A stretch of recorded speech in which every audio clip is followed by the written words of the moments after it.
Hello friends, once again welcome on my YouTube channel and info ITI पर। दोस्तों, Bihar technical service commission यानी जो degree और diploma के लिए वैकेंसी थी और उसमें सिलेबस भी जारी किया गया था, उस पर मैं आप लोग से डिस्कस करने वाला हूं। और एक पत्र के थ्रू बीटीएससी को भी लेटर लिखा गया है जो उन्होंने हेल्पलाइन नंबर दिया था। और लेटर इस सिलसिले में है कि अगर आप मैकेनिकल के हैं या इलेक्ट्रिकल के हैं या वायरमैन के, जैसे ब्रांच आपकी अलग है और कई सारी ब्रांच को एक ही सिलेबस जारी किया गया है, तो मेन विसंगति या जो मेन परेशानी है कैंडिडेट की वो ये है कि अगर हम वायरमैन से हैं और आप इलेक्ट्रॉनिक का सिलेबस देंगे तो हम एग्ज़ाम को कैसे अटेंड करेंगे और एग्ज़ाम को कैसे बेहतर ढंग से करेंगे। तो दोस्तों, आइए देखते हैं कि उसमें क्या क्या दिक्कतें हैं, कौन कौन सा चीज़ चेंज होने से हमारा एग्ज़ाम जो है वो बेहतर हो सकता है।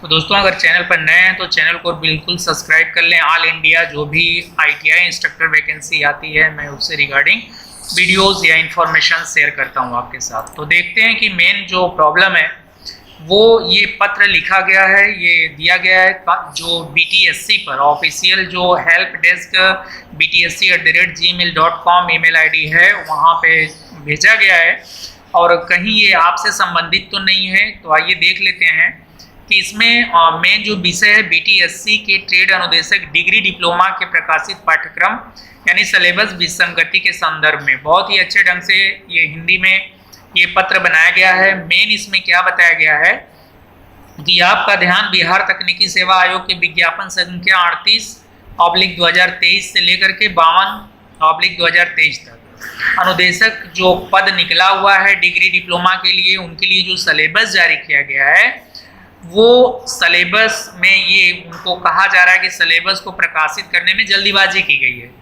जल्दीबाजी की गई है, नहीं की गई है, सवाल वो नहीं है। सवाल ये है कि अगर मैं मैकेनिकल का हूँ तो मुझे इलेक्ट्रिकल, या मैं इलेक्ट्रिकल का हूँ तो मुझे कंप्यूटर का सिलेबस कैसे जारी हो सकता है रिटेन एग्जामिनेशन देने के लिए। अगर हमने किसी भी ट्रेड में, किसी व्यवसाय में पढ़ाने के लिए अप्लाई किया है, आवेदन किया है और हमने उससे संबंधित पढ़ाई कर रखी है, तो जो रिटेन एग्जामिनेशन होगा हम एग्ज़ाम तो उसी का देंगे। तो देखते हैं कि इसमें क्या है। जैसे यहाँ पे क्रमवार बनाया गया है, 6 ठो विसंगति बनाई गई है। मैं आपको 1, 2, 3 करके बता दे रहा हूँ और आप भी इसको पढ़ सकते हैं। जैसे इलेक्ट्रीशियन है तो इलेक्ट्रीशियन और 3D पेंटिंग, इलेक्ट्रीशियन और 3D पेंटिंग का जो सिलेबस होता है या कौशल जो स्किल इफिशियंसी होती है अलग अलग होती है, लेकिन सिलेबस बताया जा रहा है सेम रखा गया है। उसी तरह दूसरा है मेकाट्रॉनिक्स, इलेक्ट्रॉनिक्स है, वायरमैन की कौशल दक्षता अलग अलग होती है। जैसे अगर आप इलेक्ट्रॉनिक ट्रेड के हैं तो अलग सिलेबस पढ़ाया जाएगा, वायरमैन के हैं तो अलग पढ़ाया जाएगा, लेकिन इलेक्ट्रॉनिक के बच्चे को, वायरमैन के बच्चे को एक ही सिलेबस जारी करके और वही पेपर दिलाएंगे तो उसमें थोड़ा टफ होगा, ऐसा कैंडिडेट का कहना है। जो बच्चे फॉर्म भरे हैं ऐसा वो कह रहे हैं। तो साथ में ही इसके साथ और भी चीज़ें हैं, जैसे ड्राफ्ट्समैन सिविल के साथ इंटरनेट ऑफ थिंग्स को जोड़ा गया है, सर्वेयर के साथ इंफॉर्मेशन कम्युनिकेशन टेक्नोलॉजी है, प्लम्बर और फाउंड्री मैन का है, फिर है लास्ट इलेक्ट्रीशियन, पावर डिस्ट्रीब्यूशन तथा कंज्यूमर मैकेनिक्स। मैं आपको सीधे ऑफिशियल वेबसाइट पर चीज़ों को दिखाता हूं कि किस प्रकार से दिया है। तो अगर आप यहाँ पे देखें 38 से बात किया जा रहा है, 38 से, तो ये है 38/23 से लेके 52/23 तक।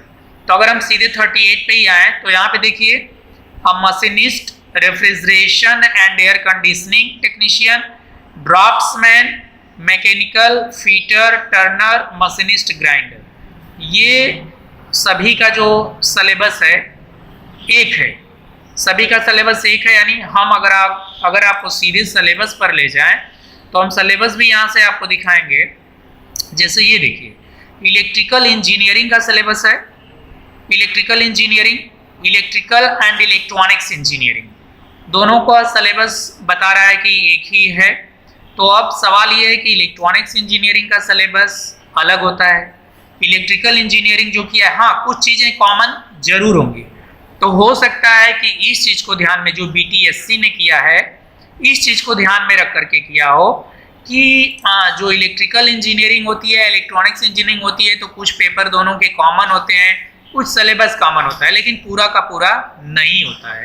तो अगर हम एग्ज़ाम ले रहे हैं तो जो कैंडिडेट या जो बच्चा जिस सेक्टर का है, अगर इलेक्ट्रिकल का है तो उसको इलेक्ट्रिकल का सिलेबस दीजिए, मैकेनिकल का है तो मैकेनिकल का सिलेबस दीजिए, इलेक्ट्रॉनिक्स का है तो इलेक्ट्रॉनिक्स का सिलेबस दीजिए, कंप्यूटर साइंस का है तो कंप्यूटर साइंस का सिलेबस दीजिए। अपॉइंटमेंट आप उससे संबंधित ही ITI के ट्रेड में रखेंगे, लेकिन एग्जामिनेशन के लिए, रिटेन एग्जामिनेशन के लिए आप उसका सिलेबस दीजिए जिस ब्रांच में उसने डिप्लोमा या डिग्री कर रखा है। अगर जो कैंडिडेट डिप्लोमा या डिग्री पर्टिकुलर ब्रांच में किया है उसी का एग्जामिनेशन वो बेहतर ढंग से देगा। तो ये चीज़ें थी और इसको बहुत ही डिटेल्स में यहाँ पे दिया गया है। मैं चाहूँगा कि ये मैसेज वहाँ तक पहुँचे और सिलेबस में तत्काल चेंजेस हो। चेंजेस किस प्रकार से हो? जो भी बच्चा डिप्लोमा या बीटेक जिस ब्रांच में किया है, जिसका आप एग्जामिनेशन ले रहे हैं, उसके लिए उसी ब्रांच का आप सिलेबस जारी करने का कष्ट करें, मैं ये कहूँगा। Electrician power distribution, consumer electronics, electrician power distribution और इलेक्ट्रीशियन सेम हो सकता है, लेकिन कंज्यूमर इलेक्ट्रॉनिक्स इलेक्ट्रीशियन का पेपर नहीं दे सकता है, ना इलेक्ट्रीशियन वाला कंज्यूमर इलेक्ट्रॉनिक्स का दे सकता है। ग्रुप के कौशल दक्षता अलग अलग होती है, लेकिन सिलेबस एक ही रखा गया है, जो एक बड़ी विसंगति है। यहाँ पे सबका दिया हुआ है, यहाँ पे आप देख सकते हैं डायरेक्ट लिंक ओपन। जैसे अगर मैं ग्रुप 9 का इलेक्ट्रीशियन का लिंक ओपन करूँ, इलेक्ट्रीशियन का करूँ तो मैं यहाँ पे आपको दिखा पाऊँगा सीधे यहाँ पर आकर के। इलेक्ट्रिकल इंजीनियरिंग इलेक्ट्रॉनिक्स हो गया, और मैं कुछ आपको दिखा देता हूँ।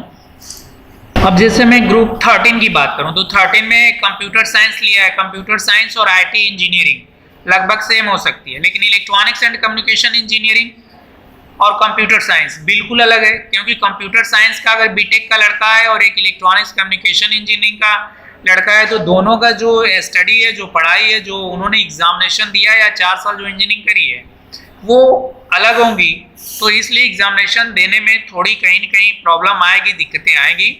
इसलिए यहाँ पर नीचे ये कहा जा रहा है, ये निवेदन किया जा रहा है कि महोदय से निवेदन है कि उपरोक्त के सभी ग्रुप के पाठ्यक्रम सिलेबस को पुनः अवलोकन करने का उचित अद्यतन के साथ पुनः बिहार तकनीकी सेवा आयोग के वेबसाइट पर अपलोड करने की कृपा करें, जिससे विज्ञापन संख्या 38/2023 से लेकर के 52/2023 तक के इच्छुक अनुदेशक अभ्यर्थी सही ढंग से अध्ययन कर सकें। और यदि आप ऐसा करते हैं तो आपका सहयोग अतुलनीय होगा। स्रोत यहाँ पे दिया हुआ है, लिंक दिया हुआ है, जिसको मैंने आप लोगों को खोल करके दिखाया भी।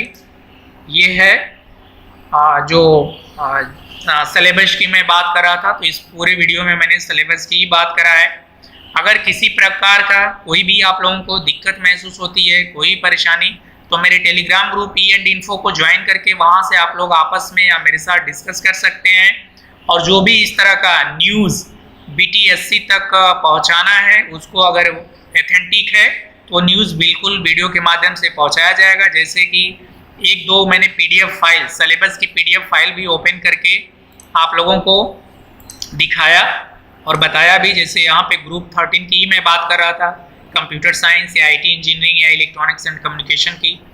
अगर कंप्यूटर साइंस और इलेक्ट्रॉनिक एंड कम्युनिकेशन इंजीनियरिंग की सेम पढ़ाई है तो ये दोनों ब्रांच अलग अलग कैसे हो सकती है? तो ब्रांच अलग अलग है तो जाहिर सी बात है सिलेबस अलग होगा। सिलेबस अलग होगा तो जाहिर सी बात है कि एग्जामिनेशन भी अलग अलग होने चाहिए। अगर कंप्यूटर साइंस वाले को इलेक्ट्रॉनिक्स कम्युनिकेशन का और इलेक्ट्रॉनिक्स कम्युनिकेशन वाले को कंप्यूटर साइंस का पेपर दे देंगे तो वो उस पेपर में क्या सॉल्व करेगा? तो बिल्कुल कहीं ना कहीं विसंगति है। और इस तरह की जो विसंगति है, जितने भी व्यवसाय हैं, जितने भी ब्रांच हैं, इसको तत्काल रिमूव करके जो ब्रांच का सिलेबस होना चाहिए उसी ब्रांच का सिलेबस आप जारी करने का कष्ट करें, कृपा करें। सभी बच्चों की तरफ से मैं भी BTSC से निवेदन करता हूं इस वीडियो के माध्यम से कि बिल्कुल इसको तत्काल सही किया जाए और वेबसाइट पर जो सही सिलेबस है अकॉर्डिंग टू ब्रांच उसको अपलोड करने की कृपा करें। मिलते हैं दोस्तों नेक्स्ट वीडियो में नेक्स्ट इन्फो के साथ, तब तक के लिए धन्यवाद।